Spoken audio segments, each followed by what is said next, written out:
It's always a pleasure for me to personally come here because this is probably one country that is going to shape whatever happens in the world in time to come. There's just so much that can be accomplished and is already in the process of being accomplished.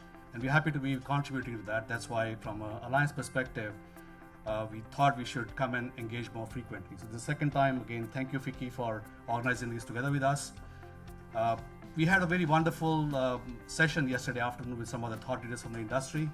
It was a roundtable dialogue, and I could agree more with what we just heard from FICCI, Mr. Dasing, that there is a lot of things that are probably unique here. Maybe there are certain nuances here, but the challenges and the problems that we're talking about, or opportunity talking about, they are global.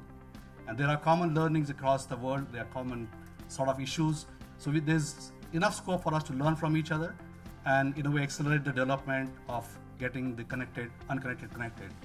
That's really what WBA is all about. Fortunately, within the WBA as an organization, we are a trade body, as you can see.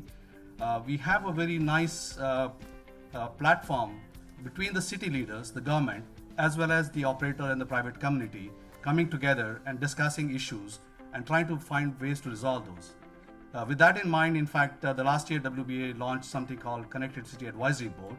And at that time, when we held the event here, we had the city of Delhi was the first city to join the Connected City Advisory Board of WBA. I'm pleased to share with you, in fact, since then we have had the state of Telangana and state of Karnataka as well join, and there are a few other states that are in discussion. What I look at when I see these organizations coming together, the government coming together, is again an ability to do things which we all aspire to do, but we just have a better and a smarter way of doing things rather than reinventing the wheel, and instead of learning from mistakes, learning from others' mistakes and do it faster. So that's really what we're hoping to get out of this engagement here. We are here to support any best practices, knowledge sharing that the industry needs from around the world. One particular thing I'd like to mention is, again, in terms of getting the unconnected connected, there is always going to be a challenge in underserved communities for deployments to happen. There is going to be always a challenge for underserved communities to find enough funding, enough support from the industry, and especially in a market like India where the scale is humongous. How do you get everyone involved? So with that in mind, WBA in fact announced just last week something called World Wi-Fi Day.